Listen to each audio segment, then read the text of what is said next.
بسم الله الرحمن الرحيم الحمد لله رب العالمين الحمد لله الذي هدانا لهذا وما كنا لنهتدي لولا أن هدانا الله أشهد أن لا إله إلا الله وحده لا شريك له وأشهد أن محمدا عبده ورسوله اللهم صل على محمد وعلى آل محمد وصليت على إبراهيم وعلى آل إبراهيم إنك حميد مجيد اللهم بارك على محمد وعلى آل محمد كما باركت على إبراهيم وعلى آل إبراهيم إنك حميد مجيد ورضي اللهم عن الخلفاء الراشدين والصحابة أجمعين ومن تبعهم بإحسان إلى يوم الدين أما بعد السلام عليكم ورحمة الله وبركاته mes sœurs, mes frères.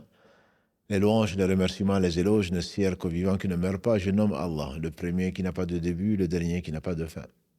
L'apparent, le dominant sur toute chose, le subtil, le bien informé, nous le louons. Et lui seul mérite les louanges. Nous revenons vers lui repentant. Nous demandons protection contre les conséquences de nos péchés. Et lui seul en sait le nombre. Et les tendances de l'âme. Et l'âme ordonne certainement le mal, hormis celle à qui Allah fait miséricorde. Celui qui Allah guide par miséricorde, tu ne trouveras personne pour l'égarer. Celui qui est privé de sa guidée, par justice, tu ne trouveras personne pour lui montrer le droit chemin. J'atteste donc qu'il est le seul, digne d'adoration.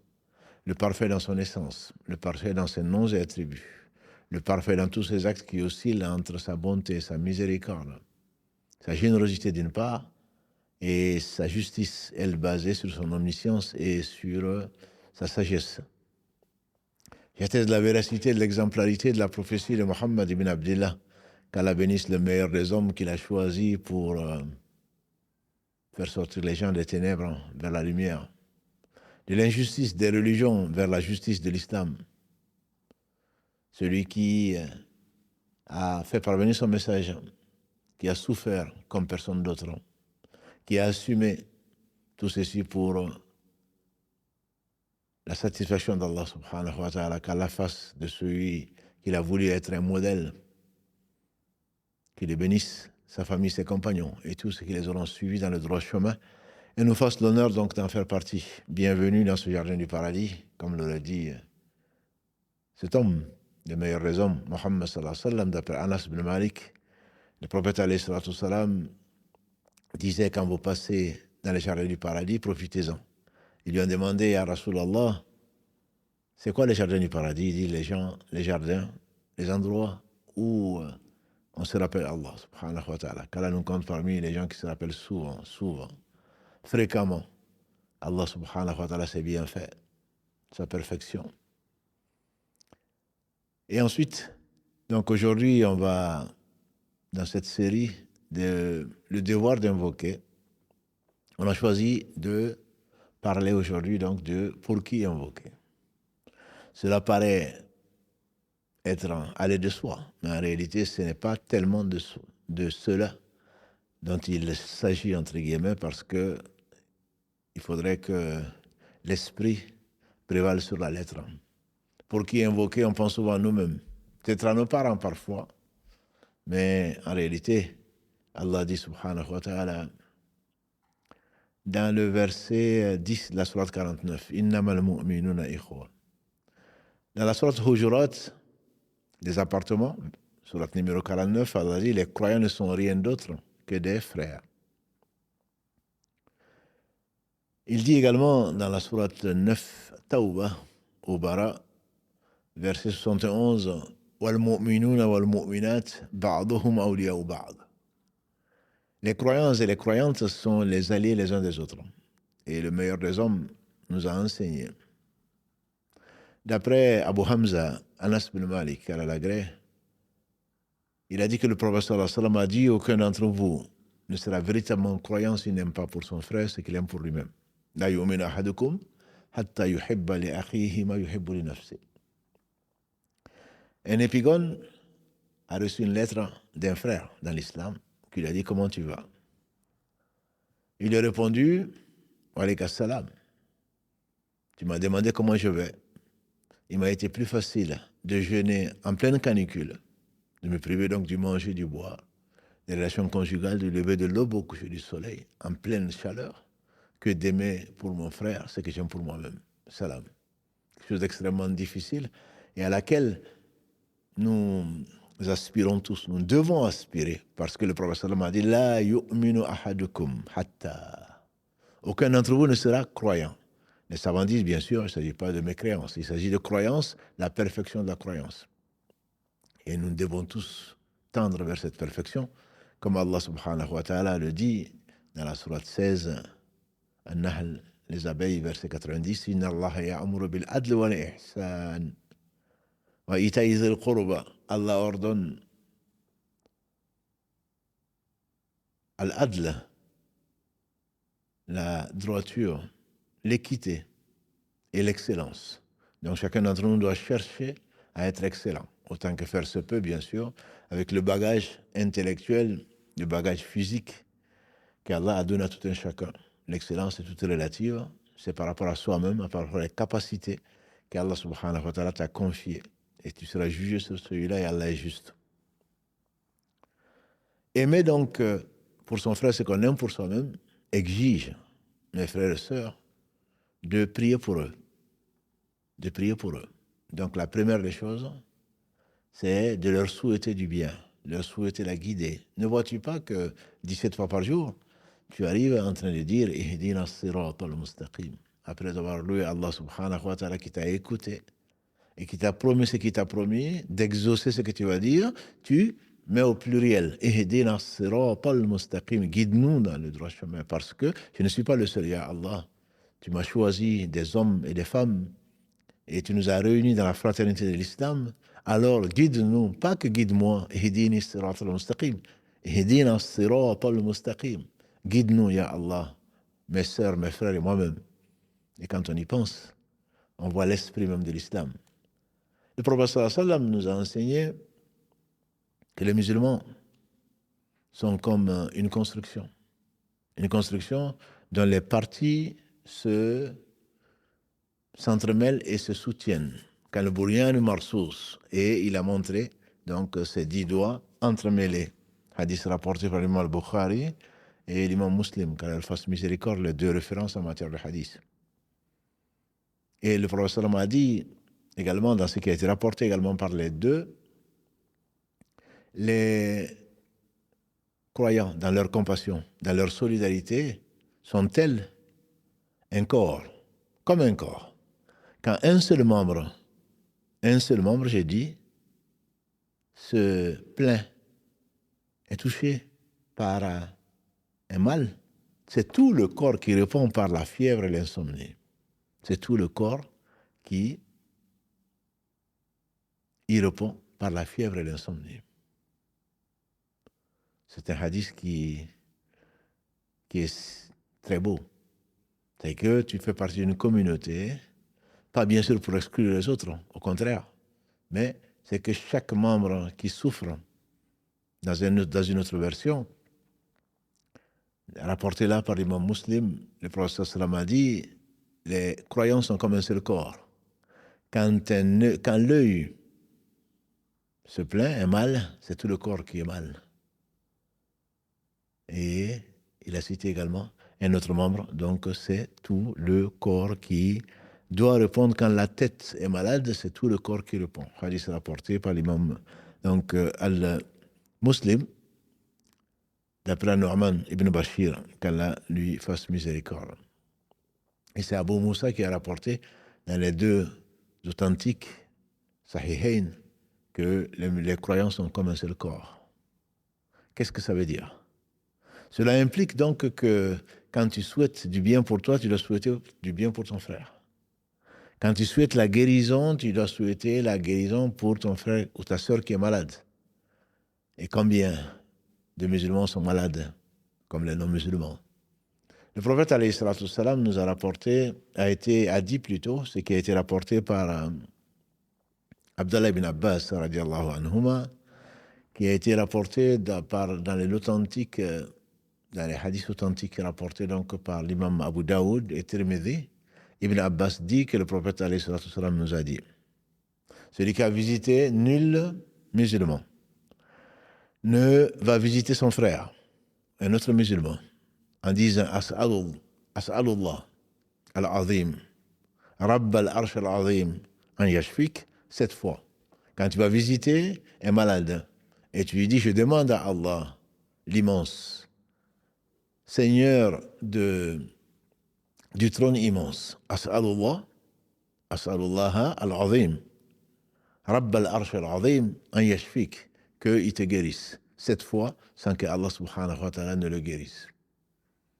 Et ça fait partie, comme vous le savez, des 5 ou 6 droits du musulman sur son frère.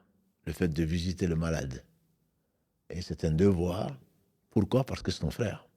Pourquoi? Parce que la miséricorde d'Allah subhanahu wa ta'ala descend auprès du malade. Et il a dit, alayhi salatu wassalam, ne dites que du bien quand vous visitez un malade. Parce que les anges sont là pour dire Amin. Si tu es en bonne santé, Allah t'éprouve par la vue de quelqu'un qui est malade, au point que le prophète sallallahu nous a dit, quand on voit quelqu'un qui est éprouvé, on doit dire Alhamdulillah, alladhi afani wa talaka bihi, Alhamdulillah qui m'a épargné ce par quoi tu as été éprouvé, pas un signe de moquerie, parce que tu souffres à sa place. Tu le vois se déplacer difficilement, tu le vois en train de souffrir, tu dois souffrir.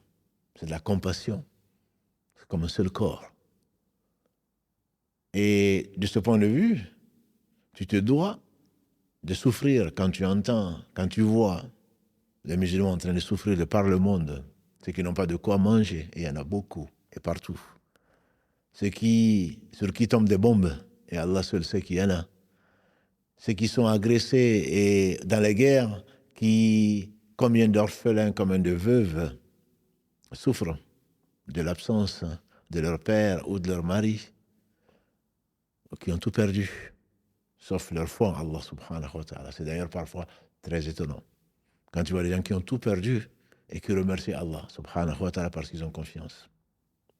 Et donc, ne pas prier pour eux, très certainement, c'est une trahison. C'est un manque de perfection de la foi. Pas un manque de foi, mais un manque de perfection de la foi. Et c'est un manque en réalité de connaissance. C'est de l'ignorance. Pourquoi? Parce que le prophète sallallahu alayhi wa sallam a dit, il n'y a pas un musulman. Il n'y a pas un musulman qui prie pour son frère en son absence, sans que Allah n'ait mis ou ne mette un ange qui dit ainsi qu'à toi aussi. Ainsi qu'à toi aussi.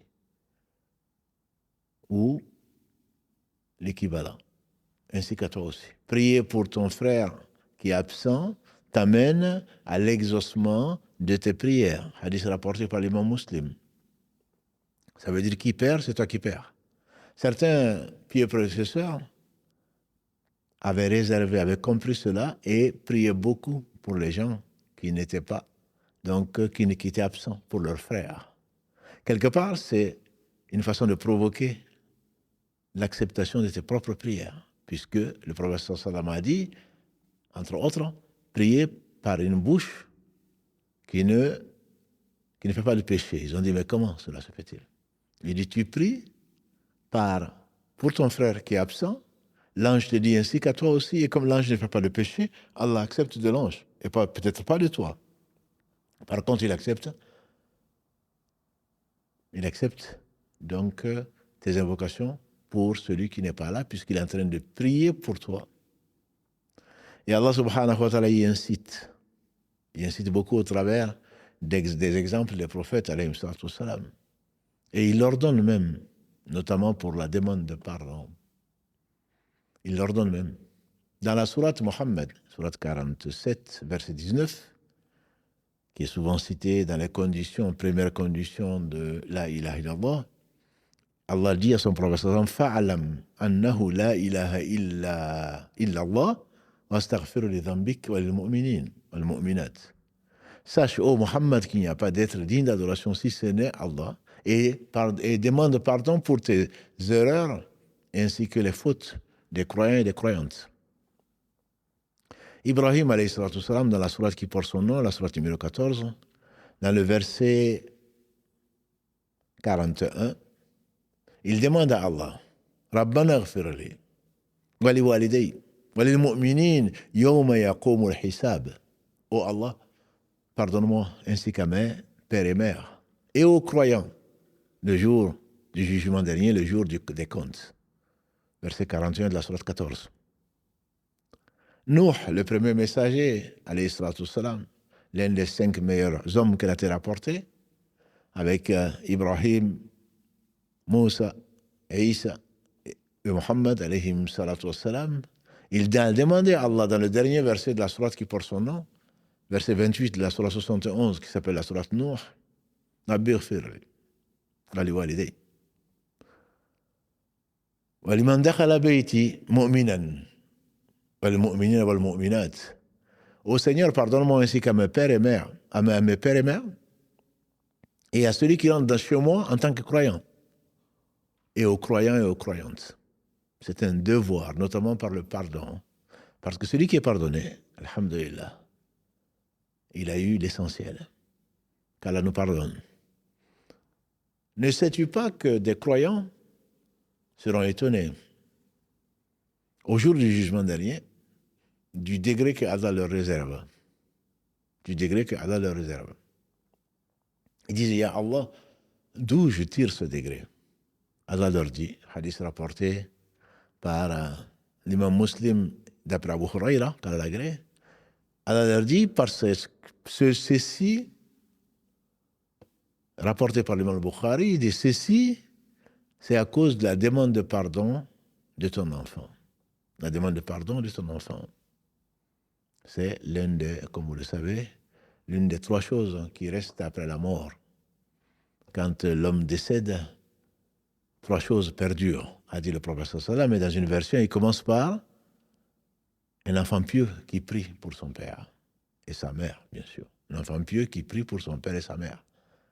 Une science utile qu'il laisse et également ce qu'il a dépensé, sadaqa jariya, qui perdure, une œuvre, un puits, une mosquée, une madrasa, un hôpital. Et donc, il a commencé, alayhi salatu wassalam, par celui d'un enfant pieux que tu laisses et qui prie pour toi. Le prophète, alayhi salatu wassalam, nous a enseigné tout le bien. Et en particulier, il nous a dit dans ce qui a été rapporté par l'imam al-Tabarani, de Ubadah ibn Thamit, qu'Allah l'agrée, qu'il n'y a pas un croyant qui prie pour les autres croyants, celui qui demande le pardon d'Allah subhanahu wa ta'ala pour les croyants, Allah lui donne, lui accorde une bonne action, une hasana, pour tous les croyants et toutes les croyantes. Pas seulement ceux qui sont sur terre, ceux qui sont sous terre aussi. Et c'est pour cela, et c'est simple, tellement simple. Allahumma ighfirli wal mu'minin wal mu'minat. Tous les croyants qui t'ont précédé, depuis Adam alayhi salam jusqu'à aujourd'hui, tous les croyants sur terre qu'on peut estimer, Allahu alam, à combien Allah seul sait, mais pour chaque fois que tu demandes le pardon pour les croyants et les croyantes, Allah te le compte comme une hasanat. Ça te paraît peu. Imaginons qu'il y ait 100 millions de croyants. Allah seul sait combien il y en a. Et tous ceux qui sont passés avant, et ce sont certainement les meilleurs. Thullatun min al-awwalin wa qalilun min al-akhirin.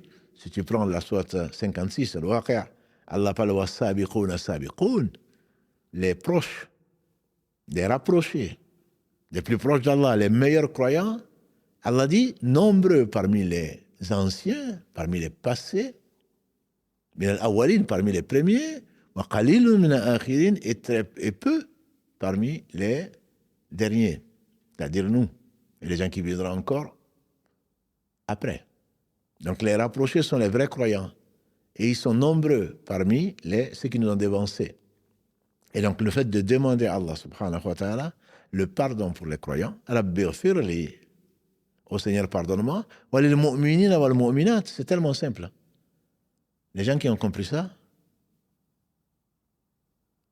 ne manquaient pas de prier pour les croyants dans chaque prière, obligatoire et surrogatoire. Si tu y associes tes parents, comme on le verra tout à l'heure, c'est encore mieux. Allah subhanahu wa ta'ala nous y incite. Le verset 10 de la sourate 59, Al-Hashr. وَالَّذِينَ جَاءُوا مِن بَعْدِهِمْ يقولون ربنا اغفر لنا ولإخواننا الذين سبقونا بالإيمان ولا تجعل في قلوبنا غلا للذين آمنوا. Donc il dit, subhanahu wa ta'ala, après avoir cité ce qui a été pris comme butin, il a dit ça appartient aux prophètes, aux pauvres parmi les muhajiroun, parmi ceux qui ont quitté la Mecque, tout abandonné pour Allah subhanahu wa ta'ala, et également ceux qui viendront après, qui diront, Seigneur, pardonne-nous. Pardonne-nous ainsi que à nos frères qui nous ont dévancés dans la foi, et ne mets pas dans nos cœurs de la haine vis-à-vis des gens qui ont cru. Et donc, tous les croyants, tu pries pour tous les croyants, et en leur absence, non seulement tu as une hasana pour chaque croyant et croyante, et Allah seul sait qui sont les croyants et les croyantes, mais en plus de cela, parce que tu vas prier pour eux, Allah va faire, peut-être te donner une progéniture qui va prier pour toi, puisque tu as prié pour les autres, non? Et les anges vont dire ainsi qu'à toi. C'est pour cela que si on en avait vraiment conscience, on n'aurait pas cessé de prier. Je vous conseille, mes frères et sœurs, de ne pas oublier les croyants dans votre prière. Mais tous les croyants. Et demandez à Allah de ne pas nous mettre de la haine contre les croyants.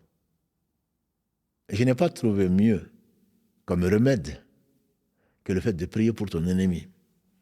Celui qui pense être ton ennemi, entre guillemets. L'ennemi de celui qui est ton ennemi, c'est l'ennemi d'Allah subhanahu wa ta'ala. Même celui-là, il faut prier pour lui, comme on le verra, inshallah. Mais c'est quelqu'un qui t'a fait du mal, et notamment dans ta famille, tes frères, tes sœurs, tes frères dans la religion, tes sœurs dans la religion, dont le comportement est loin, aujourd'hui, d'être exemplaire.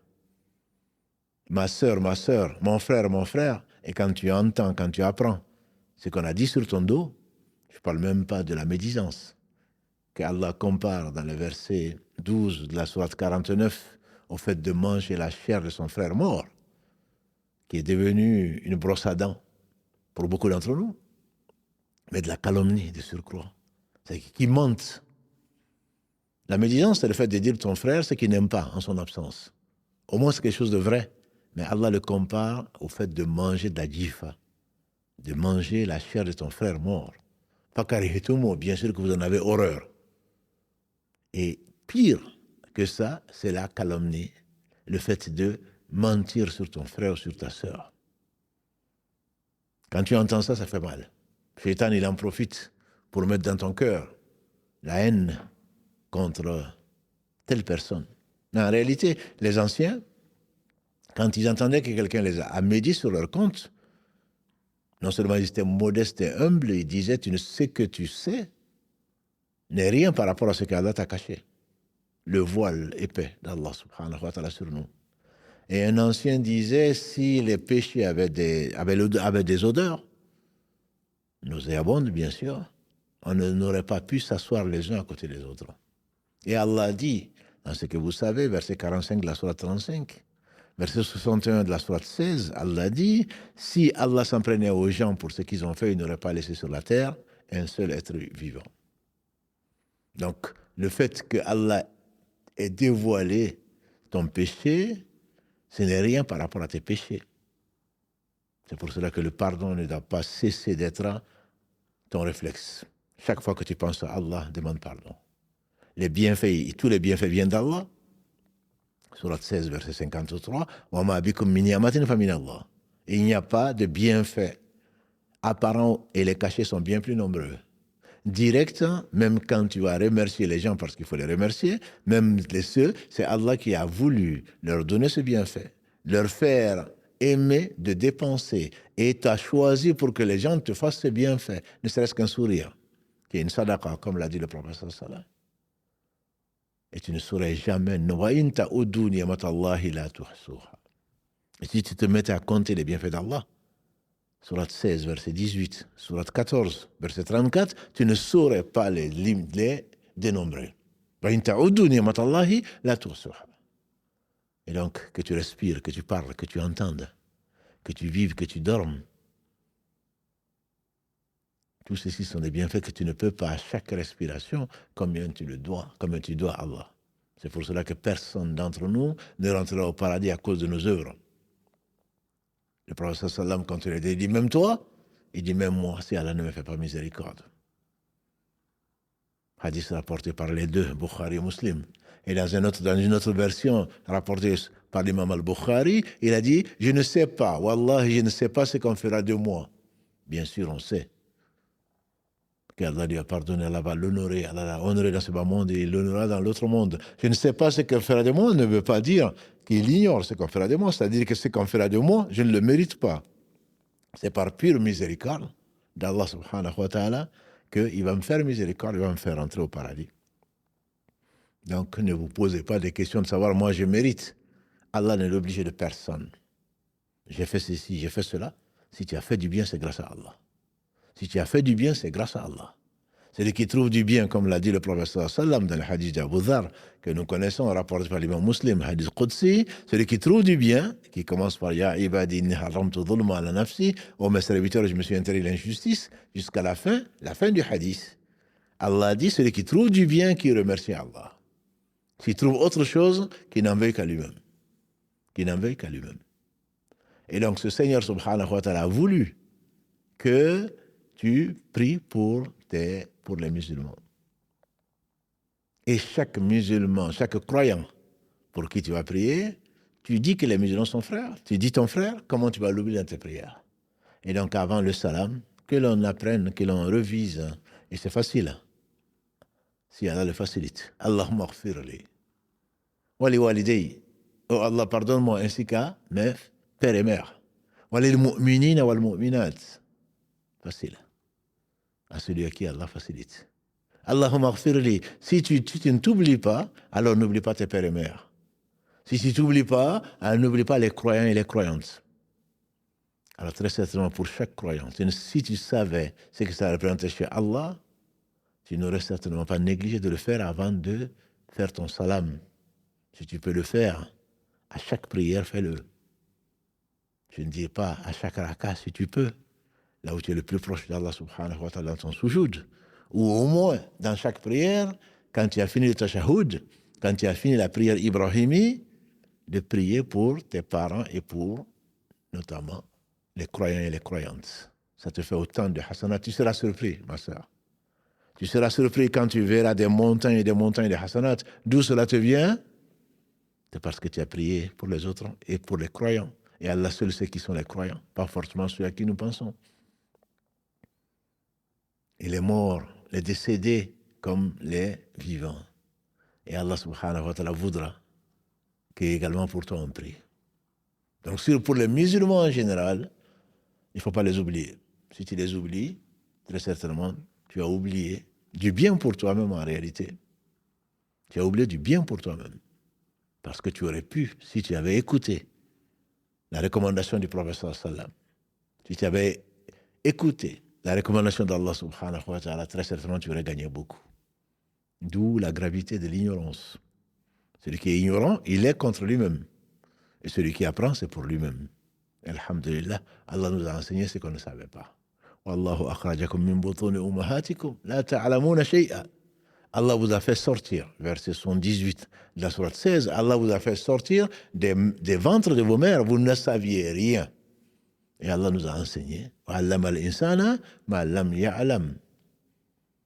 Le premier verset, le cinquième des versets qui ont été envoyés la première fois en révélation dans la sourate 96 par le Seigneur des mondes au travers de l'ange Gabriel quand il a honoré Mohammed sallallahu alayhi wa sallam de cette belle mission, mais combien exigeante qui est la prophétie et que dis-je, là, le sceau de la prophétie pour confirmer, corriger et compléter les bienfaits d'Allah sur nous.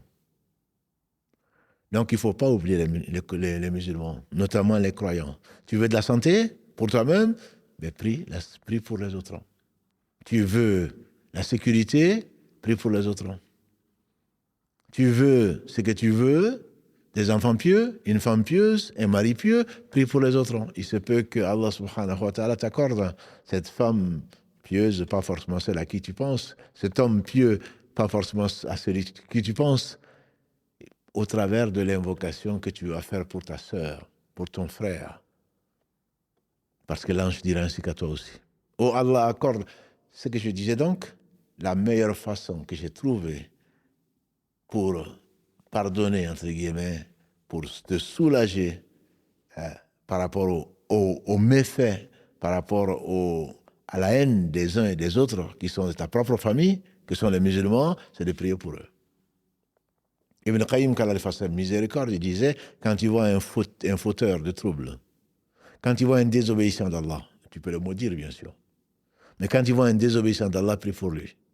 Parce que, wallahi, s'il savait la gravité de ce qu'il faisait, s'il savait ce que Allah a envers lui de châtiment, il ne l'aurait jamais fait. Voilà un ignorant. Celui que tu es en face, qui t'a insulté, qui a médit sur toi, voilà un ignorant. Parce que demain, Allah va prendre ses bonnes actions s'il en a. Si Allah les a acceptées. Et Allah n'accepte que des pieux.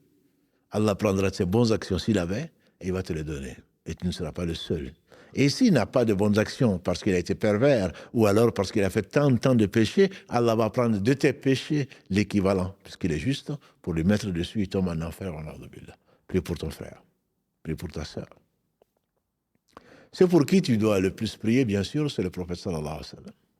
Celui pour qui tu dois prier, c'est le prophète sallallahu alayhi wa sallam. Le prophète alayhi wa sallam nous a rapporté, d'après ce qui a été donc rapporté par Oussama bin Zayd, celui qui l'aimait tant. Hadith rapporté donc par l'imam al-Tirmidhi, priez pour celui qui vous fait du bien. Priez pour celui qui vous fait du bien. Hadith rapporté par l'imam al-Tirmidhi, qu'Allah lui fasse miséricorde. Qui nous a fait, après Allah bien sûr, on ne va pas prier pour Allah, qui nous a fait, qui nous a apporté, ce par quoi Allah nous accorde le bien ici-bas dans l'au-delà. Père et mère, parce qu'il nous a éduqués, parce qu'il nous a mis au monde, oui. Mais combien de fils d'Adam sont en enfer, combien quelle est la part de l'enfer, on le dit souvent, 999 sur 1000. Ils ont des pères, ils ont des mères. Il leur a apporté quelque chose, des croyances, mais il ne leur a pas apporté l'islam. Ou alors il leur a apporté, ils n'ont pas suivi. Celui par qui Allah a sauvé qui l'a sauvé, de cette communauté, la dernière des communautés, qu'Allah a aimé et a choisi comme meilleure communauté parce qu'elle ordonne le bien, interdit le mal et croit en Allah, celui par qui celui que Allah a envoyé comme miséricorde pour les univers, verset 107 de la sourate les prophètes, 21, verset 107. On t'a envoyé à Mohammed comme miséricorde pour le monde ou pour la création. Comment tu peux ne pas prier pour celui-là? Allah l'ordonne dans son livre, sourate 33, verset 56, que nous connaissons tous au moins le sens. Inna Allaha wa malaikatahu yusalluna ala nabi ya ayyuhalladhina amanu sallu alayhi wa sallimu taslima. Allah et ses anges prient sur le prophète. Allah et ses anges prient sur le prophète. Et la prière d'Allah suffit. C'est la bénédiction que Allah subhanahu wa ta'ala a accordée à cet homme. C'est l'éloge qu'Allah en fait auprès des anges. Les anges prient sur lui pour que Allah subhanahu wa ta'ala l'augmente en éloge et qu'au jour du jugement dernier, il soit honoré comme il a été ici-bas. Et Allah n'a pas besoin d'anges. La bénédiction d'Allah suffit. Allah et ses anges prient sur le prophète alayhi salatu salam. Et Allah nous dit également dans la même sourate 33, Huwa alladhi yusalli alaykum wa malaikatahu liyukhrijakum min adh-dhulumati ila an-nur, au travers des prières des anges. Allah nous fait sortir des ténèbres vers la lumière. Tu es content de toi, tu étais égaré, aujourd'hui tu es guidé, c'est grâce à Allah. Parce qu'Allah a voulu te faire sortir des ténèbres vers la lumière, et les anges ont demandé à Allah de le faire et Allah a accepté. Celui pour qui on doit prier le plus, notamment le vendredi. Elle dit le vendredi est la fête, notre jour de fête. Jusqu'à ce qu'ils disent le vendredi a des caractéristiques dont comporte une heure. Celui qui invoque Allah subhanahu wa ta'ala le lui accorde. C'est un moment d'agrément, c'est un moment d'exaucement, comme on l'a dit. Et le vendredi, priez abondamment sur moi. Sans compter, sans oublier que celui qui prie sur le prophète sallam, Allah prie 10 fois sur lui. Encore une fois, ce sont des prétextes. Tu pries pour un croyant, Allah met un ange pour prier. Allah te met, tu pries pour le croyant ou les croyants, Allah te donne le nombre de hasanat correspondant au nombre de croyants que lui seul sait. Tu pries pour ton frère qui est absent, Allah te met un ange pour dire ainsi qu'à toi aussi. Tu pries pour le prophète sallam, Allah prie 10 fois sur toi. Et c'est pour cela qu'il disait peut-être le bakhil, l'avare, le vrai avare. C'est celui qui entend parler de moi et qui ne prie pas sur moi. Il n'y a pas plus avare. Tu ne veux pas t'enrichir, tu ne veux pas avoir les bénédictions d'Allah, tu ne veux pas avoir les bénédictions des anges, tu ne veux pas être rapproché par Allah, certainement, puisque tu as entendu Muhammad, tu n'as pas dit sallallahu alayhi wa sallam. Tu as demandé pour toi-même avant de demander pour lui. Le prophète sallallahu alayhi wa sallam, dans ce qu'on a déjà vu, il a entendu un homme, Ubada qui rapporte ce hadith, il a entendu un homme en train de dire « Ya Allah, pardonne-moi », etc. Il a dit « Voilà quelqu'un qui est pressé ». Et si tu faisais les louanges d'Allah et tu priais sur son prophète, ce qui suivrait serait probablement accepté. Bien sûr, il ne s'agit pas de faire ces prières dans le sujoud, d'autre chose, c'est en dehors de la prière qu'il faut prier sur lui, sallallahu alayhi wa sallam, bien que dans la prière, le tashahoud, après le tashahoud, tu fais la prière ibrahimique qui correspond à ce qu'Allah lui a révélé. Et il y a au moins une dizaine donc de versions qui ont été révélées qu'il faut utiliser plutôt que les versions qui ont été inventées, qu'on attribue aux uns aux autres. Ils n'ont pas reçu de révélation. Celui qui a reçu la révélation, et je vous rappelle, quand Allah a révélé le verset 56 de la sourate 33, Inna Allah wa malaikatahu yusalluna ala nabi, ils ont dit Ya Rasulallah, Allah nous dit de prier sur toi. On sait comment te saluer. On dit Salamu alayka ya Nabi Allah ou Salamu alayka ya Rasulallah. Mais comment on va prier pour toi? Il s'est tu. Il s'est tu. Et Allah a révélé, lui a révélé ce qu'il lui a révélé. Il a dit Qulu, dites.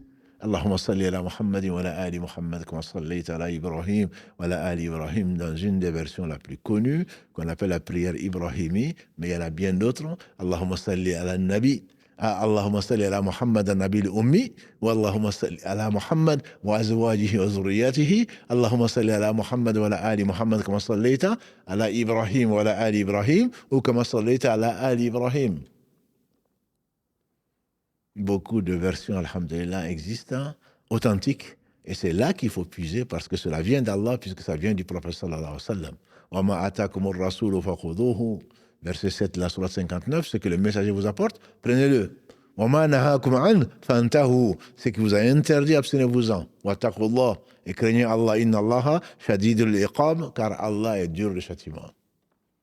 On prend ce que le messager nous a apporté de la part de son Seigneur, et son Seigneur ne fait que le meilleur. Et le messager a été véridique. Quant à nous, nous n'avons pas d'autre chose que de nous soumettre à la révélation et pas à la raison ou penser qu'il y a mieux que ce qu'a apporté Mohammed sallallahu alayhi wa sallam. Celui qui le pense ment sur lui et n'est plus croyant, tout simplement. Et donc, celui à qui on doit réserver un homme, le prophète sallallahu a dit, priez sur moi, et un homme lui dit, moi je vais te réserver le tiers de mes prières. Il a dit, c'est bien. Si tu pouvais faire plus, ce serait mieux. Il dit, je vais te réserver la moitié de mes prières. Et nous, on est loin de là. Il a dit, c'est bien. Mais si tu faisais plus, ce serait mieux pour toi. Il dit, je vais te réserver toutes mes prières. Il a dit, là, tu y es arrivé. Si on savait, on aurait abondamment prié sur Muhammad sallallahu alayhi wa sallam. Parce que quand tu pries sur lui, Allah prie 10 fois sur toi. Ces anges seront de la partie également. Et Allah n'en a pas besoin. Ensuite, il ne faut pas oublier, comme l'a dit le prophète sallam également, c'est un hadith qui a été, alhamdulillah, rapporté par Ibn Omar, Kalalagré. Ibn Omar a rapporté ce hadith consigné dans le Musnad de l'imam Ahmad, qu'à la défense miséricorde ainsi qu'à tous nos savants, le 4e des 4 fondateurs d'école. Ibn Omar dit, le prophète sallam a dit qu'il faut remercier. Il faut reconnaître et les faveurs que les gens nous apportent. Allah n'aime pas les ingrats. Donc il faut remercier père et mère, entre autres, il faut remercier les gens qui nous font du bien. Et si on n'y arrive pas, alors priez pour eux. Alors priez pour eux. Priez pour eux, c'est-à-dire, dites Jazakallahu khayran. Et c'est ce que vous dites en fait. Quand quelqu'un fait quelque chose, on dit Jazakallahu khairan, qu'Allah t'accorde la récompense, une bonne récompense. Jazakallahu, qu'Allah te récompense. Khaira, quelque chose de mieux, du bien. Qu'Allah te récompense par un bien. Et celui qui n'a pas, qui ne peut pas remercier, Allah seul sait qu'on ne peut pas remercier les gens qui nous ont fait du bien et qu'on ne peut pas remercier Allah, les gens qui nous ont fait du bien, au moins qu'on leur dit Jazakallahu khairan, et les anges diront ainsi qu'à toi aussi, qu'Allah te donne un bien, qu'Allah te récompense par un bien, khairan, quelque chose de mieux que ce que tu m'as fait. Et c'était le cas des reconnaissants qui étaient les Muhajiroun, qui ont tout abandonné pour Allah, meubles et immeubles.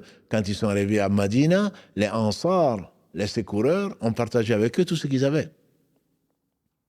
Et ils ont dit, les Muhajiroun, mais qu'on n'arrive pas à les remercier. Comment on fait? Le prophète sallallahu alayhi wa sallam a dit, priez pour eux. Dites-leur, Jazakumullahu khayran. Et nous on dit, Jazakumullahu khayran, aux compagnons du prophète sallallahu alayhi wa sallam, par qui Allah nous a apporté la religion. On dit, Jazakumullahu khayran, à nos savants, par qui Allah subhanahu wa ta'ala nous a expliqué la religion. On dit, Jazakumullahu khayran, à nos pères et mères. Ensuite. Après les compagnons, après Muhammad sallallahu alayhi wa sallam, après les compagnons, après ceux qui les ont suivis, tous savants, puisque craignant Allah subhanahu wa ta'ala, innama yakhsha Allah min ibadihi, al-ulama, en réalité ne craignent vraiment Allah que les savants. Et les meilleurs, les plus grands savants de la communauté, ce sont les meilleurs. Très certainement, ce sont les compagnons du prophète sallallahu alayhi wa sallam, ce sont les prophètes bien sûr. Et depuis Muhammad sallallahu alayhi wa sallam, c'est certainement les compagnons de Muhammad sallallahu alayhi wa sallam. Et le plus savant d'entre eux, c'est le meilleur d'entre eux, c'est Abu Bakr Siddiq, radiallahu ta'ala anhu. Et quand nous disons radiallahu anhu, vous imaginez pas qu'on a un ange qui dit ainsi qu'à toi aussi. On dit qu'Allah les agrée, qu'Allah l'agrée. Chaque fois qu'on parle d'Abu Huraira, quand on parle de quelqu'un d'autre, qu'Allah l'agrée. Et les anges, un ange dira ainsi qu'Allah t'agrée, mon frère. Qu'Allah t'agrée, ma sœur. Tu as un ange qui te souhaite ça. Et quand un ange te le demande, Inch'Allah, Allah va t'agréer. Parce que tu as aimé le bien pour quelqu'un qui est ton frère. Un jour meilleur qu'aujourd'hui, le prophète sallallahu alayhi wa sallam dit, mes frères me manquent. Les frères me manquent. Mes frères me manquent. Et les compagnons, ils ont dit, nous ne sommes pas tes frères. Il a dit, non, vous êtes mes compagnons. Vous êtes mes compagnons. Mes frères sont ceux qui vont croire en moi alors qu'ils ne m'ont pas vu. Ça, ce sont nous et d'autres. Qu'Allah subhanahu wa ta'ala nous fasse miséricorde et nous réunisse avec le meilleur des hommes, Muhammad sallallahu alayhi wa sallam. L'homme peut ne pas avoir fait beaucoup comparé à d'autres, mais il a souvent prié sur le prophète sallallahu alayhi wa sallam. Il a souvent prié pour les compagnons, il a souvent prié, il les a aimés surtout. Il a souvent prié pour les savants. Il a souvent prié pour ses pères et mères. Allah dit dans le verset 23 de la sourate 17, à l'Isra, le voyage nocturne dont on a parlé samedi dernier. Dans le verset 23, Allah dit وَقَضَى رَبُّكَ أَلَّا تَعْبُدُوا إِلَّا إِيَّاهُ وَبِالْوَالِدَيْنِ ihsana. Ton Seigneur a décrété que tu n'adorerais que lui et de l'excellence avec père et mère. Et le minimum d'excellence, c'est de prier. C'est l'enfant pieux qui prie pour son père et sa mère. Abu Huraira rapporte que le prophète sallallahu alayhi wa sallam, un homme est venu lui demander, hadith consigné dans les deux, Al-Bukhari et Muslim, un homme est venu demander au prophète sallallahu alayhi wa sallam à qui je dois le plus d'égard, ou de bienveillance, ou de bienfaisance. Il a dit ta mère. L'homme a demandé ensuite, il a dit ta mère. L'homme a demandé ensuite, il a dit ta mère. L'homme a demandé ensuite, il a dit ton père. Et dans la version une des versions de Muslim, il a dit, et ensuite, tes proches de proche en proche. De proche en proche. La tante est comme la mère. La tante est comme le père. La tante paternelle, la tante maternelle, l'oncle paternel, l'oncle maternel font partie de ce lien de sang qu'Allah a rendu sacré. Prier pour père et mère, c'est un minimum. Allah subhanahu wa ta'ala, dans le verset qu'on a cité, verset 41 de la sourate 14, Ibrahim priait pour ses pères et mères, jusqu'à ce qu'Allah lui ait interdit, puisque son père est mort non musulman. Nuh, alayhi salatu wassalam, priait, dans le verset 28 de la sourate qui porte son nom, 71. Nuh priait pour, comme on l'a dit, son père et sa mère, ainsi que pour les croyants. Le prophète, alayhi salatu wassalam, dans ce qui a été rapporté par l'imam Muslim, d'après Abu Huraira, radiallahu ta'ala anhu, le prophète sallallahu alayhi wa sallam a dit: j'ai demandé à Allah de prier pour ma mère. Il me l'a refusé. Je lui ai demandé de visiter sa tombe, il me l'a accepté. Et Allah a révélé, subhanahu wa ta'ala, dans le verset 113 de la sourate 9. Allah a révélé à son prophète sallallahu alayhi wa sallam, il n'appartient pas au prophète, ni aux croyants, de prier pour les associateurs, une fois que Allah, subhanahu wa ta'ala, leur a montré que c'est les gens de l'enfer. Et donc, il n'est pas permis, tant que la personne est vivante, il faut prier pour la personne. Parce que tu espères du bien pour elle. Parce qu'Allah est capable de toutes choses. Alam yajidaka yatiman fa'awa wa wajadaka dalan fahada. Ya Muhammad, ne t'a-t-il pas trouvé Allah subhanahu wa ta'ala orphelin? Il t'a mis à l'abri. Il t'a trouvé égaré, il t'a guidé. Chacun d'entre nous est kullukum dalun. Allah dit dans le verset, dans le hadith Qudsi, que nous aimons tant avec les gens de science en général, notamment ceux du Cham. Ô mes serviteurs, je me suis interdit l'injustice, je l'ai rendue interdite. Entre vous, ne vous faites pas injustice. Ô mes serviteurs, vous êtes tous égarés sauf celui que je guide. Demandez-moi donc la guider. C'est la raison pour laquelle nous demandons à Allah subhanahu wa ta'ala, au moins 17 fois par jour, de nous guider. De nous guider. Nous et nos frères, nous et ceux qui sont vivants, de nous guider avant qu'il ne soit trop tard. Mais Allah a interdit au prophète sallallahu alayhi wa sallam, comme il a interdit à Ibrahim, de prier pour son père, au prophète alayhi wa sallam, de prier pour sa mère. Et quand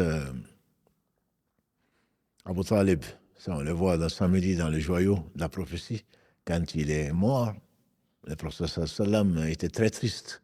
Allah lui dit dans la sourate 28, verset 56, « Innaka la tahdi man ahbabt, walakin Allah yahdi man yasha » Tu ne guides pas, ya Muhammad, qui tu aimes, c'est Allah qui guide qui il veut. Donc père et mère, c'est une guidée à demander, c'est bien à ses pères et mères, jusqu'à ce que Allah décrète que ces gens vont croire ou ils ne vont pas croire. L'exemple qui me vient en tête, Abu Huraira, Karalagré, dans ce qui a été rapporté par Yazid ibn Abdurrahman, consigné dans l'authentique de Muslim, Abu Huraira, invité, il est rentré dans l'islam en année 7. Pourtant, il a rapporté 5374 hadiths. Celui qui a rapporté le plus de hadiths du prophète sallallahu alayhi wa sallam à cause, on en a parlé lundi, l'islam au quotidien, à cause de l'invocation du prophète sallallahu alayhi wa sallam. Puisqu'il craignait d'oublier, et il aimait Allah, il aimait son prophète, il aimait la religion, et aujourd'hui, c'est celui qui a apporté le plus de hadiths du prophète sallallahu alayhi wa sallam. Il avait une mémoire phénoménale parce que le prophète sallallahu alayhi wa sallam avait prié pour lui. Et quand il a ramené le pan de son vêtement, il dit: je n'ai plus jamais rien oublié. Abu Huraira, parce qu'on aime du bien pour nos parents, pour nos enfants, pour les gens qu'on aime. C'est la raison pour laquelle on les invite au bien, dans ce bas monde, dans l'au-delà. Ce n'est pas pour contraindre qui que ce soit à devenir musulman. Non, la ikraha fi din, dit Allah. Verset 256 de la sourate Al-Baqarah, il n'y a pas de contrainte en matière de religion. Mais parce que je t'aime, je te veux du bien ici-bas et surtout le bien pour l'éternité. C'est Jésus qui disait: وَمَنْ يُشْرِكْ بِاللَّهِ فَقَدْ حَرَّمَ اللَّهُ عَلَيْهِ الْجَنَّةَ وَمَأْوَاهُ النَّارُ وَمَا فِي الظَّالِمِينَ مِنْ أَنصَارٍ. Dieu met dans la bouche de Jésus celui qui associe quoi que ce soit à Allah, Allah lui interdit son paradis. Et son refuge sera dans l'enfer. وَمَا لِلظَّالِمِينَ مِنْ أَنصَارٍ. Les injustes n'auront pas de secoureur. Allah le met dans la bouche de Jésus. Et ceci est aussi vrai pour tout un chacun. Inna Allah la yaghfiru an yushraka bihi wa yaghfiru ma duna dhalika liman yasha. Allah ne pardonne pas qu'on lui associe quoi que ce soit en dehors de ça, il pardonne à qui il veut. Verset 48 de la sourate 4, verset 116 de la sourate 4. Et donc le père et la mère et qui que ce soit ont pris pour eux, pour que Allah les guide. Abu Huraira donc appelait sa mère à l'islam. Il a insisté. Et un jour, voilà que sa mère a dit sur le prophète sallam ce qu'il n'aimait pas. Il est venu en pleurs voir le prophète sallam en disant, Ya Rasulallah, j'appelais ma mère. Et aujourd'hui, elle a dit sur toi ce que je n'aimerais pas, ce que j'aime pas. Il n'a pas dit, Ya Rasulallah, maudit ma mère. Non. Il dit, Ya Rasulallah, prie pour que Allah guide ma mère, parce que c'est Allah qui guide. C'est pas le prophète, c'est pas un homme. Quand on entend, non, je l'ai guidé, non, je l'ai converti. Non, c'est Allah. Par toi, Allah lui a montré le droit chemin. Et le prophète sallam dit à Ali, à Khaybar, il dit, Ya Ali, marche doucement. Si par toi, Allah guide quelqu'un vers l'islam, c'est mieux pour toi que les chameaux roux. Il a dit les meilleures choses que aimaient les nomades arabes, qu'on appelle les bédouins. Et c'est pas péjoratif. Abu Huraira a dit, Ya Rasulallah, prie Allah pour qu'il guide ma mère. Allah, le prophète sallam a dit, oh Allah guide la mère d'Abu Huraira. Il dit, je suis revenu, j'ai trouvé la porte fermée. Et j'ai entendu du bruit, de l'eau. Et ensuite, ma mère est venue, a porté sa robe et est venue ouvrir. Il a dit, Ashhadu an la ilaha illallah, ashhadu anna Muhammad Rasulullah. J'atteste qu'Allah seul mérite l'adoration, j'atteste que Muhammad est son messager. Il en a pleuré de joie. Allah avait exaucé son vœu au travers de l'invocation du prophète sallallahu alayhi wa sallam. Quel cœur tu as quand tu veux du mal pour les gens. Quel cœur tu as quand tu veux que Allah maudisse les gens. Quel cœur tu as quand tu ne pries pas pour les autres. C'est sa propre mère, celle qui t'a mis au monde. Au lieu de prier pour elle, non, moi, mon père, c'est un kafir, on entend, des jeunes. Non, ma mère, elle n'est pas croyante. Qu'est-ce que tu en sais? Prie pour elle. Tu l'étais pas non plus. Avant qu'Allah ne te guide, prie pour les gens. Tant qu'ils sont vivants, prie pour eux. Quand Allah aura scellé leur sort, à ce moment-là, tu ne pourras plus le faire comme le prophète sallam. Allah lui a interdit de prier pour sa mère, comme il a interdit à Ibrahim de prier pour son père. Tu ne pourras plus le faire. Alors précipite-toi, sincèrement, dans le dernier tiers de la nuit, dans ta prosternation, à la fin de ta prière, prie pour les gens, notamment tes pères et mères. Abu Huraira donc est venu voir le prophète sallam, rempli de joie, et il dit, Ya Rasulallah, j'ai une bonne nouvelle. J'ai une bonne nouvelle. Ma mère est rentrée dans l'islam. Au messager d'Allah, il ne s'est pas arrêté là. Au messager d'Allah, demande à Allah que Allah nous aime. Allah aime Abu Huraira et sa mère, et que Allah fasse aimer tous les croyants. Abu Huraira et sa mère. Il a dit ensuite, à la fin de ce hadith, je ne connaissais personne qui a entendu parler de moi ou qui m'a vu sans qu'il m'aime. Donc ceux ennemis de Dieu, ennemis d'eux-mêmes, qui critiquent Abu Huraira, qu'Allah a choisi pour être celui qui a rapporté le plus de hadiths du prophète sallam, celui qui n'aime pas n'est pas un croyant. Puisque le prophète sallam a dit, oh Allah aime Abu Huraira et sa mère. Si Allah l'a aimé, si toi tu ne l'aimes pas, c'est qu'il y a un problème. C'est qu'Allah ne t'aime pas. C'est pour cela qu'on demande à Allah de nous aimer, de nous faire aimer les gens qu'il aime. Tu ne peux pas aimer, tu ne peux pas ne pas aimer les gens qu'Allah aime, si vraiment tu aimes Allah. Surtout si Allah t'a aimé, parce que c'est le plus important. Donc il faut prier pour eux, les pères et mères, ensuite les proches. Le prophète alayhi salatu wassalam a été jusqu'à prier pour ses ennemis. À Uhud, ils ont creusé un traquenard, ils ont creusé un trou, il est tombé dedans, ses deux incisives sont cassées. On dit qu'il a passé 1 mois après à prier assis, tellement il était malade. Et ses compagnons, ils ont voulu le tuer. Les mouchriquines, les associateurs de la Mecque, ils ont voulu le tuer. Et quand ses compagnons lui ont dit, ô messager d'Allah, prie Allah pour qu'il les maudisse. Il a dit, oh Allah, Allahumma hadi qawmi fa innahu la ya'lamun. Allahumma hadi qawmi fa innahum la ya'lamun. Oh Allah, guide. Allahumma aghfir qawmi fa innahum la ya'lamun plutôt. Allahumma aghfir qawmi fa innahum la ya'lamun. Oh Allah, pardonne à mon peuple parce qu'ils ne savent pas.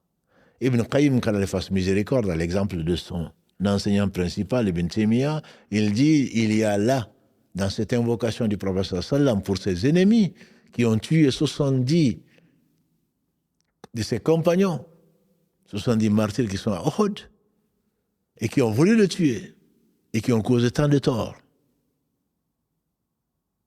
Il a prié pour eux. Il dit, oh mon Dieu, prie, oh mon Dieu, pardonne plutôt à mon peuple parce qu'ils ne savent pas. On dit qu'il y a dans cela 4 points d'excellence. Oh mon Dieu, pardonne à mon peuple, c'est la demande de pardon. Parce que moi, je les ai pardonnés, c'est ce qui est sous-entendu. Si je ne les ai pas pardonnés, je ne vais jamais demander à Allah de leur pardonner. Oh Allah, pardonne à mon peuple parce qu'ils ne savent pas. Et il dit, mon peuple, ils sont de moi, moi je suis d'eux. Tu n'as pas vu, et on a vu ça dans le joyau de la prophétie, la semaine d'avant, le prophète sallallahu alayhi wa sallam, qu'est-ce qu'il a dit quand l'ange de la montagne est descendu? Pour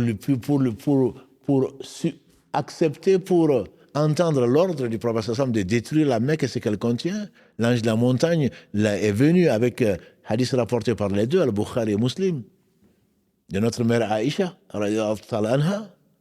L'ange de la montagne, quand il est venu de Taïf, l'ange de la montagne est venu après qu'on l'ait chassé de Taïf, après qu'il soit blessé, que ses pieds étaient ensanglantés.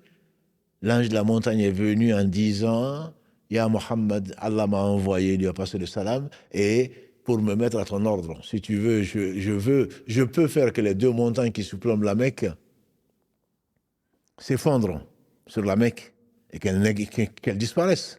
Si tu veux, je peux faire autre chose. Il a dit non, c'est pas ce que je souhaite. Ce que je souhaite, c'est qu'Allah fasse sortir de ces gens au moins une personne qui l'adore sans rien lui associer. Voilà un cœur sans haine. Oh Allah, pardonne à mon peuple, ils sont de moi, je suis d'eux. Et le quatrième signe de perfection, il a dit parce qu'ils ne savent pas. Il leur a trouvé une excuse. Nous, on ne trouve pas d'excuse. Ni à nos pères, ni à nos mères, encore moins à un homme musulman. On ne trouve pas d'excuse. Si Allah guide par toi quelqu'un, c'est mieux pour toi que les chameaux. On demande à Allah de ne pas avoir de la haine vis-à-vis des croyants, comme on l'a vu dans le verset 10 de la sourate 59. Nous, on ne pardonne pas. Parce qu'on a l'impression que si on pardonne, ben, tout le monde va peut-être rentrer au paradis. Et on n'est pas garanti de rentrer au paradis. Allah a garanti quelqu'un qui pardonne à son frère, de le prendre par la main, de le faire entrer au paradis. Quand tu ne pardonnes pas, pourquoi tu veux qu'Allah te pardonne? Pourquoi tu veux qu'Allah te pardonne? Le prophète a prié pour ses ennemis. Mais ce qu'il faut également savoir, c'est qu'il a maudit également ses ennemis. Donc, comment concilier les deux? Tout ce qui était, comme l'a dit notre mère Aïcha, radiallahu ta'ala anha, en disant que le prophète n'a jamais levé la main sur un esclave ni sur une femme. Chaque fois qu'il a levé la main, c'est dans le chemin d'Allah subhanahu wa ta'ala. Jamais le prophète ne s'est vengé pour quelque chose qui venait de lui, pour un tort qui lui avait été fait. Sallallahu alayhi wa sallam. Ne vous souvenez pas, ne vous souvenez-vous pas que Allah subhanahu wa ta'ala, c'est lui qui a répondu chaque fois qu'on a insulté le prophète sallallahu alayhi wa sallam. Tabbat yada abi lahabin wa tab. Inna a'tainaka la kawthar fasalli li rabbika wanhar inna shani'aka, celui qui te déteste, huwa al-abtar. C'est lui qui est coupé. Que les 2 mains d'Abu Lahab, que l'Abu Lahab, toi, qu'il périsse et que ses 2 mains périssent, parce qu'il a dit au prophète sallallahu alayhi wa sallam qu'il périsse. C'est Allah qui lui a répondu. Le prophète sallallahu alayhi wa sallam ne s'est jamais vengé pour lui-même. Par contre, il a maudit les gens qui ont attaqué l'islam. Il les a maudits.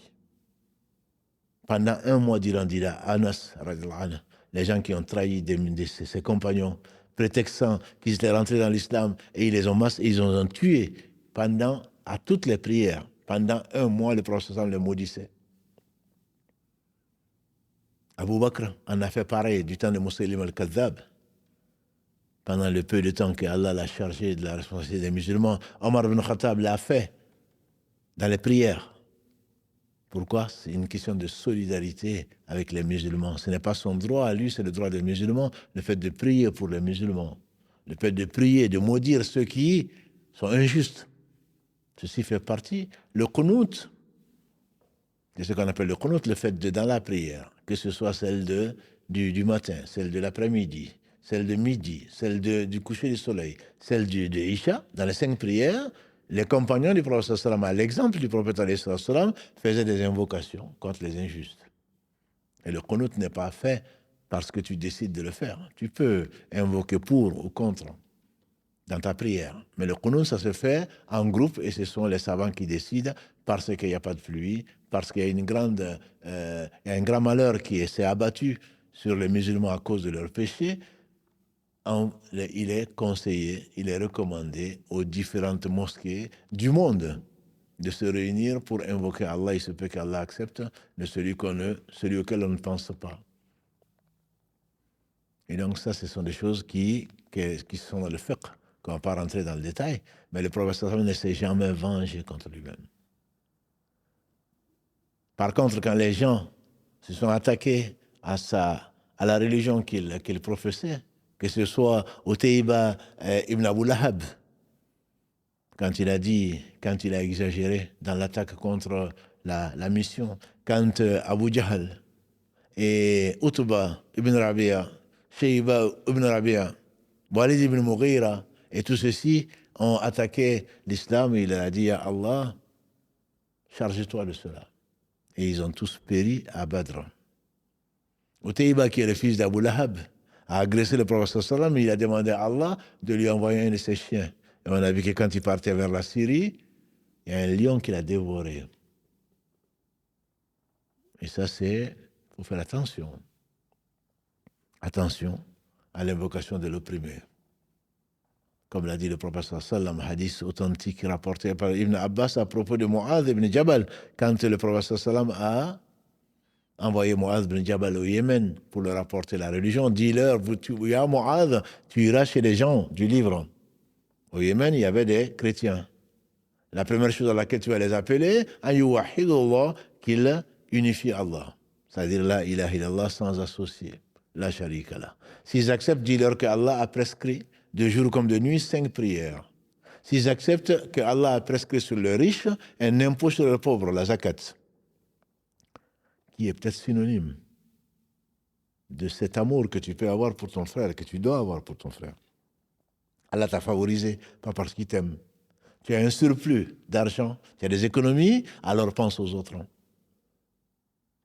Peut-être qu'Allah les aime plus que toi. Le paradis, la majorité des habitants du paradis, ce sont les pauvres. Alors Allah impose aux riches de donner à leurs pauvres. Il dit, s'ils acceptent ça, alors, attention, ne prends pas quoi que ce soit. Fais attention au dua de l'opprimé. L'invocation de l'opprimé, parce qu'Allah jure que je te répondrai même après un certain temps. Il n'y a pas de voile entre l'invocation de l'opprimé et Allah. Et le prophète sallam a invoqué en tant qu'opprimé et Allah a répondu. Et comme il a promis de répondre. Surat 40, verset 60. Votre Seigneur a proclamé, invoquez-moi et je vous répondrai. Et même si c'est après un certain temps, Allah répond toujours aux invocations. De l'opprimé en particulier. Et celui-là, qu'il soit pervers ou pas, mes sœurs et frères, c'est pas parce que je pense faire du bien, celui-là c'est un pervers, c'est un non-musulman, et donc je peux me permettre. Non, ne te permets pas. Le prophète sallallahu alayhi wa sallam, il a dit, même l'opprimé, même s'il est pervers, même s'il est polythéiste, Allah répond parce que tu as pris son droit. Allah répond même si c'est un pervers, il a dit, le prophète sallallahu alayhi wa sallam, sa perversion ne nuit qu'à lui-même. Par contre, Allah lui a promis de répondre à son invocation. Donc, ce n'est pas parce que quelqu'un est moins pieux que toi, ce n'est pas parce que quelqu'un ne prie pas, ce n'est pas parce que quelqu'un n'est pas croyant que tu peux te permettre d'abuser si tu fais de l'injustice et de l'oppression et qu'il invoque Allah, qu'il soit musulman ou non musulman, qu'il soit un homme ou une femme, qu'il soit pervers ou pas, ou pieux, Allah a promis de répondre à son invocation, même s'il est pervers. Alors, pas d'injustice. Ya ibadi ni haramtu dhulma ala nafsi. Oh mes serviteurs, je me suis interdit l'injustice, je la rends interdite entre vous, ne vous faites pas d'injustice. Il a dit mes serviteurs, il n'a pas dit oh vous les croyants. On peut dire oh vous les croyants, comme ya yuladina amanu. Non, il dit ya ibadi, oh mes serviteurs, nous sommes tous des serviteurs d'Allah subhanahu wa ta'ala. Allah interdit l'injustice. Ici-bas, comme dans l'au-delà. Dans l'au-delà, il n'y en aura pas. Parce que toutes les injustices seront réglées. Tous les différends seront réglés. Par conséquent, méfie-toi ma soeur, méfie-toi mon frère. Donne le droit aux voisins, donne le droit aux collègues, donne le droit même à la chatte, que l'on sait à cause de quoi Allah subhanahu wa ta'ala a envoyé une femme en enfer parce qu'elle a séquestré la chatte qui n'a pas pu aller chercher toute seule à manger et à boire. Attention à l'invocation. L'invocation est puissante. C'est l'arme du croyant. Et celui qui invoque Allah subhanahu wa ta'ala, il répondra, il l'a promis. Et sa promesse est vraie. Il va la réaliser. Et donc, tu te dois d'invoquer pour ton ennemi si tu peux. Au moins pour tes parents, pour le prophète sallam, pour les compagnons, pour les musulmans en général, les croyants en particulier, pour bénéficier de ces hasanats, de ces bonnes actions, pour que demain, Allah subhanahu wa ta'ala te donne des gens qui après toi vont prier pour toi. Tu en auras besoin. On en a tous besoin. On a tous besoin d'Allah. On a tous, et rien n'arrive de bien si ce n'est par Allah subhanahu wa ta'ala. C'est pour cela peut-être que le prophète sallam a dit, d'après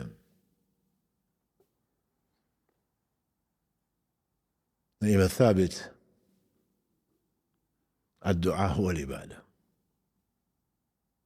Ad-du'a huwa al-ibada. L'invocation, c'est ça, l'adoration. Invoquer Allah subhanahu wa ta'ala, on doit le faire. Et ceux qui, par orgueil, refusent de le faire, Allah leur promet d'être humiliés dans l'enfer. Donc il faut invoquer pour tout un chacun. Pour nous-mêmes, bien sûr, il faut commencer par nous. C'est ça la tradition. Le prophète sallam commençait par lui. Il commençait par lui-même, d'après donc Abu Huraira, Kalalagré, dans ce qui a été rapporté par l'imam al-Nasa'i. Le prophète sallam commençait les doigts par lui-même. C'est une sunna. Allah dit dans la sourate Muhammad 47, verset 19, فَعَلَمْ أَنَّهُ لَا إِلَهَ إِلَّا اللَّهُ وَاسْتَغْفِرُ لِذَنْبِكَ وَلِلْمُؤْمِنِينَ. Sache qu'il y a d'autres êtres dignes d'adoration si ce n'est Allah, et demande pardon pour tes erreurs et pour les croyants. Et donc on commence par soi. Ibrahim alayhi salatu wassalam disait Rabbana ghfir li wa li walidayya wa lil mu'minin yawma yaqumul hisab, surat 14 verset 41. Seigneur, pardonne-moi ainsi qu'à mes pères et mères et aux croyants le jour où donc le jour des comptes. Et également Allah subhanahu wa ta'ala fait dire à Nuh pareil. Commencer par soi, cela va de soi, on dirait. Cela va de soi. La charité bien ordonnée, dit le proverbe, commence par soi-même. On doit commencer par soi, prier pour soi, mais également prier pour ses parents, prier pour tout un chacun. Les 4 façons d'invoquer, et je finirai Inch'Allah par ça, il y a 4 façons d'invoquer et les 4 sont légiférées. Demander pour soi-même. Rabbi ghfirli, entre 2 prosternations. Seigneur, pardonne-moi. Seigneur, pardonne-moi. Et on a vu que le pardon, celui qui a été pardonné par Allah, il a tout gagné. Parce qu'il entrera au paradis. Il sera toutes les invocations, toutes les pratiques, ne sont-elles pas destinées à nous faire pardonner? Les ablutions, celui qui les fait, comme l'a dit le prophète sallallahu alayhi wa sallam, correctement, l'eau qui sort de ses doigts enlève les péchés faits par les doigts. L'eau qui sort de sa figure enlève les péchés faits par les yeux, etc., par les membres. Celui qui jeûne le ramadan avec foi et espoir de la récompense, ses péchés antérieurs lui sont pardonnés. De la prière à la prière, du vendredi au vendredi, de la umrah à la umrah. Les péchés antérieurs sont pardonnés si on évite les péchés majeurs. Et parmi les péchés majeurs, c'est le fait de maudire ses propres parents. Ils ont été étonnés. Comment on peut maudire ses propres parents? Il a dit, tu insulte les parents de quelqu'un d'autre et il insulte tes parents. Donc c'est toi, quelque part, qui les as insultés. Donc le musulman doit avoir ce cœur. On parle donc de la médecine des cœurs de la série donc, des lives du mercredi, c'est le cœur. Aimer le bien pour les autres, aimer le bien pour soi, c'est aimer le bien pour les autres. Il faut passer par les autres pour que Allah subhanahu wa ta'ala t'accorde ce qu'il veut. En réalité, c'est toi-même que tu aimes. Sans être narcissique, c'est toi-même que tu aimes. Parce que tu pries pour quelqu'un d'autre et Allah subhanahu wa ta'ala met un ange, comme on a dit, pour prier pour toi. Donc il y a 4 façons d'invoquer. Invoquer pour soi, comme on a dit. Allahumma ba'id bayni wa bayna khatayaya kama ba'atha al-mashriq wal-maghrib. Dans la prière, par exemple, le dua iftiftah. Quand tu commences la prière.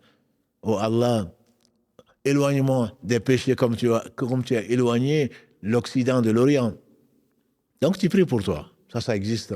Et le prophète l'a fait, notamment dans la prière. Prier pour quelqu'un d'autre. Comme il a dit tout à l'heure, on a vu, dans le hadith rapporté par l'imam Muslim, d'après Yazid ibn Abdurrahman, quand il a dit « Ya Allah, guide la mère d'Abu Huraira. Ya Allah, ramène-moi le peuple d'Aous. Guide-les et ramène-les moi. » Hadith rapporté par l'imam al-Bukhari. Quand on lui a demandé de maudire ce peuple, cette tribu, il a dit « Ya Allah, guide-les. » Plutôt que de les maudire. Qu'est-ce que ça t'apporte de maudire quelqu'un? Et attention, la malédiction, mes sœurs. Attention, la malédiction, mes frères. Vous connaissez certainement l'histoire de Jureh. C'était un ermite. Quelqu'un qui s'est retiré, qui priait, qui s'est retiré de la ville et qui priait dans sa hutte. Quand il était en train de prier, sa mère l'a appelé. Hadith rapporté par les deux. Sa mère l'a appelé. Il était en train de prier. Il dit, Ya Allah, j'arrête ma prière, je reprends ma mère. Ou est-ce que je continue à prier? Il a opté pour continuer à prier. La mère est revenue à nouveau, l'a appelé, c'est moi ta mère, réponds-moi. Il n'a pas répondu. Il a préféré prier. Et la 3e fois, la mère est revenue, il a appelé, il a continué de prier, il a dit, Ya Allah, fais voir à Jureh le visage des prostituées. Tu as des réactions. Il faut faire attention, mes sœurs, nos mères, nos tantes, nos pères. Parmi les 3 invocations qui sont acceptées, c'est l'invocation du père contre son enfant. Et les savants disent également, bien sûr, l'invocation de la mère. La mère de Jureh a demandé à Allah qu'il fasse que Jureh ne quitte pas ce bas monde avant de voir le visage des prostituées. Et voilà qu'une prostituée au village est tombée enceinte. On lui a demandé, c'est qui? Avec qui tu as fait ça? Elle a dit, c'est avec Jureh, l'ermite. Ils ont été presque le lyncher. Ils ont cassé sa hutte. Et quand l'enfant est né, il est descendu au village. Parce que c'était un homme pieux. Allah a voulu faire cette karama. Allah a voulu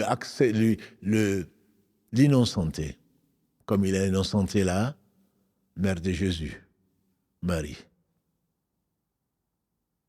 Jureh est descendu dans le village, il a dit à l'enfant quand il est né, « Enfant, qui est ton père ?» Ça vous étonne? Ça ne m'étonne pas. Comme on a dit samedi dernier, la vache a parlé. Le loup a parlé. Jésus a parlé au berceau pour innocenter sa mère. Je suis Abdullah. Et là, l'enfant a dit, mon père, c'est un tel. Comme l'enfant a parlé, les gens, forcément, ont compris qu'ils avaient fait une erreur, une faute, qu'ils avaient été injustes vis-à-vis de Jureh, qui n'était pas celui qui avait eu cet enfant avec cette prostituée-là. Ils ont voulu lui reconstituer une hutte en or. Il a dit non, reconstituez-moi juste ma hutte comme elle était. Et ce n'est pas parce qu'un enfant a parlé au berceau qu'il devient Dieu ou demi-dieu. Cet enfant a parlé pour innocenter Jureh. Mais néanmoins, la malédiction envoyée par sa mère s'est réalisée quand même. Tout ça pour dire quoi? Nos pères et mères, dans tout ce qui n'est pas obligatoire, on se doit de leur obéir. Et qu'Allah subhanahu wa ta'ala nous guide vers ce qu'il aime et agrée. Que nous ne soyons pas nombrilistes, ne pensons qu'à nous. En fait, on devient des avares.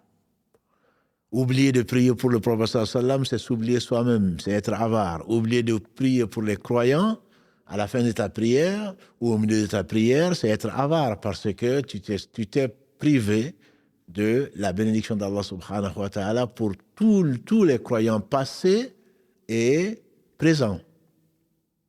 Et donc tu penses que tu penses à toi. En réalité, tu t'es oublié. Tu ne connais pas Allah subhanahu wa ta'ala. Voilà des gens pour qui il faut prier.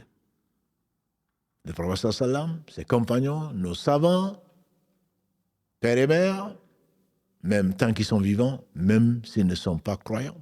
Pour qu'Allah les guide, comme il a guidé la mère d'Abu Huraira, et ça lui est facile. Et pour chaque croyant. Et même pour la guider, les gens qui ne sont pas croyants. Parce que s'ils sont guidés, c'est du bien pour eux, Allah se passe d'eux, c'est du bien pour toi également, comme l'a dit le prophète sallallahu alayhi wa sallam. Qu'Allah bénisse ce prophète, sa famille, ses compagnons, tous ceux qui les auront suivis dans le droit chemin, et nous fasse l'honneur d'en faire partie. Notre prochain rendez-vous, Inch'Allah, c'est samedi à 21h pour narrer la suite du voyage nocturne de ce qui a attendu le prophète sallallahu alayhi wa sallam, et quel homme, et quelle aventure, quelle épreuve. Qu'Allah subhanahu wa ta'ala le récompense de notre part. Jazakallahu khairan, khayra jaza min ummatihi sallallahu alayhi wa sallam. Qu'Allah le récompense de la meilleure façon de la part de notre communauté, de sa communauté, qui est donc la communauté qu'Allah a choisie subhanahu wa ta'ala pour ordonner le bien, interdire le mal. Qu'Allah vous aime, mes sœurs et frères. Qu'Allah nous fasse aimer les gens qu'il aime et qu'Allah nous fasse aimer les œuvres qui nous rapprochent de son amour dans l'invocation. سبحانك اللهم وبحمدك أشهد أن لا إله إلا أنت أستغفرك وأتوب إليك سبحان ربك رب العزة عما يصفون وسلام على المرسلين والحمد لله رب العالمين والسلام عليكم ورحمة الله وبركاته.